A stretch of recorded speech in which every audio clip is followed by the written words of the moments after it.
All around Epic Universe, there has been a lot happening since our last update earlier this month. Several new structures have gone vertical in various places around Epic Universe, more ride testing on several of the rides, as well as some exciting progress in the new wizarding world of Harry Potter in the streets of Paris. Before jumping in to this week's Universal Epic Universe update, be sure to subscribe so you don't miss the next update. And if you want to get these updates a day early, be sure to join our membership program to gain exclusive access to our content and members-only posts and videos. Now, let's soar into these new aerial views provided to us by BioReconstruct. Starting off at Super Nintendo World, the stonework around the entry portal has been completed and still awaits the beacon and portal plate. Inside of the Mushroom Kingdom of Super Nintendo World, there are several walls to the right as guests enter the land that are being themed to match Mount Beanpole, which has seen a tremendous amount of progress made. The trademark M flag has been raised on top of Mount Beanpole, and the majority of the scaffolding has been removed. As the scaffolding was removed, there are 3 clouds installed on the side of the mountain, as well as a mystery box on the opposite side. On the other side of Yoshi's Adventure, a new themed roof peak has been installed that was just framing last update. Next door at Bowser's Fortress, which is the front for the Mario Kart ride, we can now make out the 4 circular turrets of Bowser's Castle. As work gets farther along on the facade, the circular framing will be covered by exterior board and sculpted in the oversized blocks like the rest of the castle. Behind the Mushroom Kingdom in Donkey Kong Country, the majority of the scaffolding that covered the coaster building and the oversized broken blocks has been removed, giving us a fantastic perspective of these blocks. Worked into the joints of these blocks are several vines and flowers to give the temple the ruined look to match the broken blocks. Next to the coaster tracks, we can see several of the flowers and vines sitting at ground level, ready to be installed on the side of the building. Inside of the coaster tracks, the large rock element appears to be ready for the first layer of concrete. Once this initial layer of concrete is poured, additional layers can be sculpted, giving the final shape of these rocks. On the lift hill portion of the Golden Temple, we can see a lot of the scaffolding that was placed last update has been removed on the lower portion of the lift hill. At the top of the lift hill, where the golden head will be, more of the framing that will hold the head has been placed as we get closer to that install. As we transport from Super Nintendo World next door to Dark Universe, based on Universal Monsters, we have gotten a better idea of some of the mystery foundations and structures that we saw last time we visited. Just behind the entry portal to Dark Universe, there are a number of headstones staged alongside of a wall.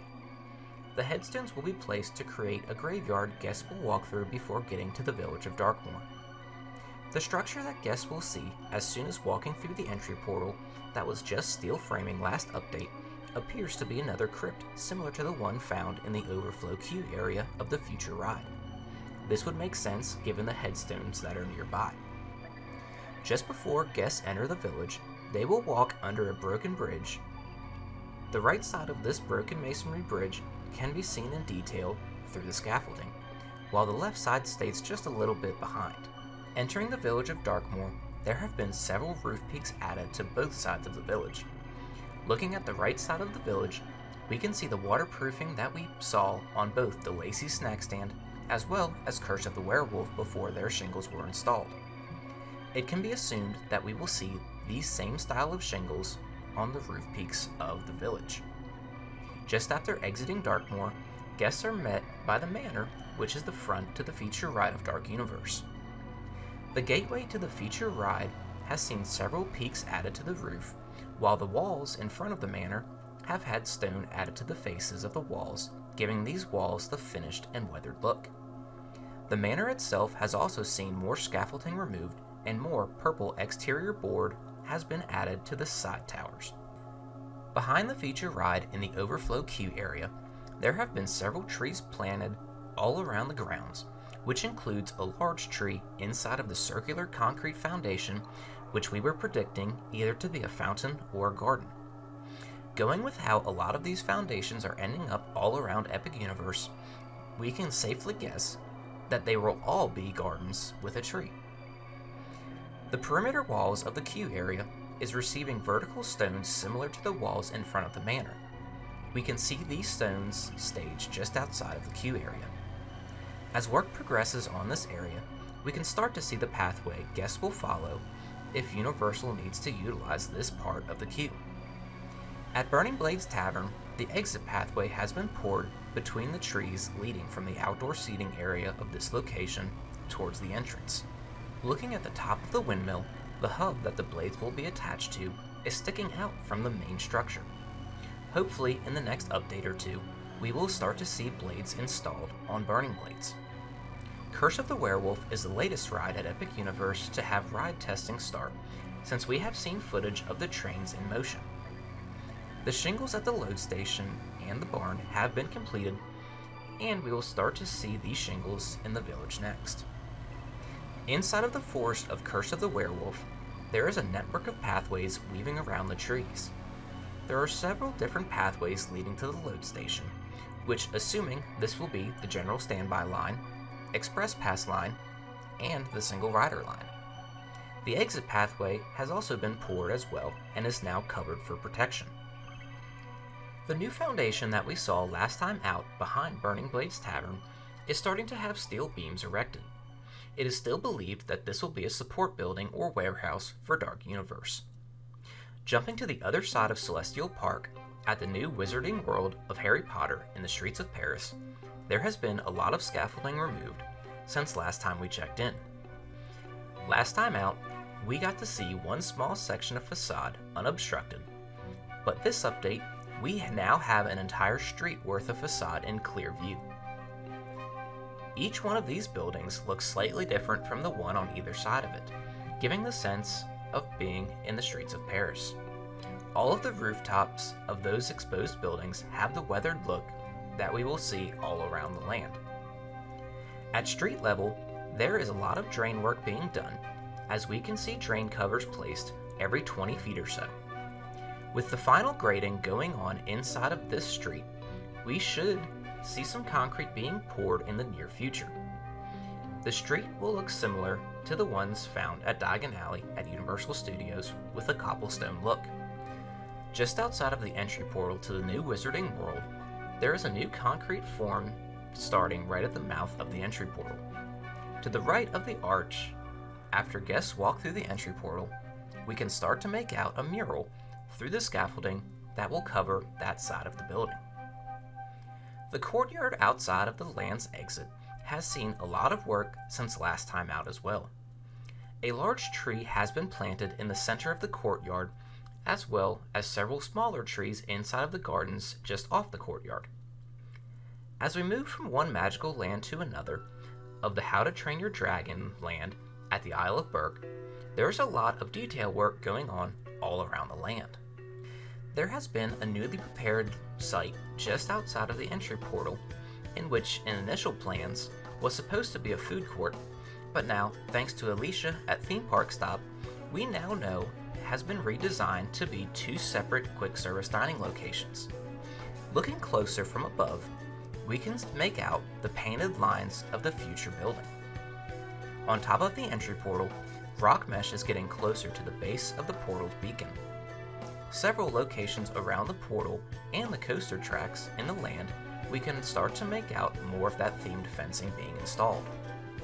Just inside of the land, next to Spitfire Grill, there have been several trees planted on the hillside.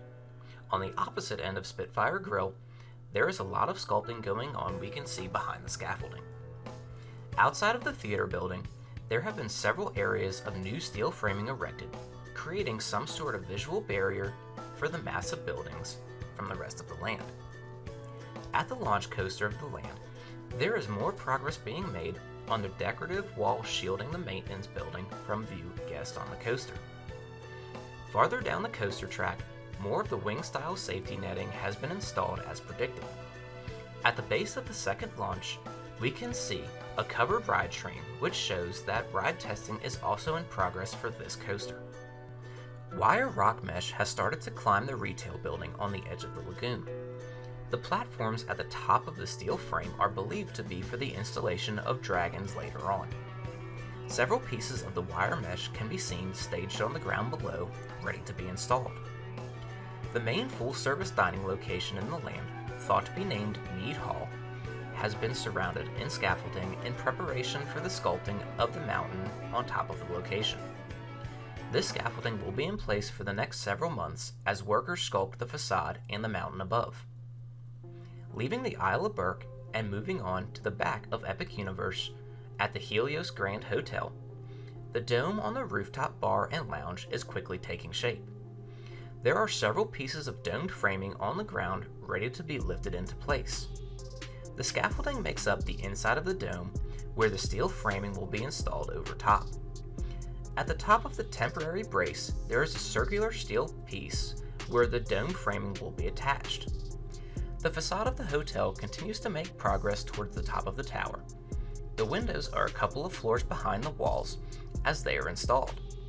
On the ground, where last update, we had an area prepared for concrete.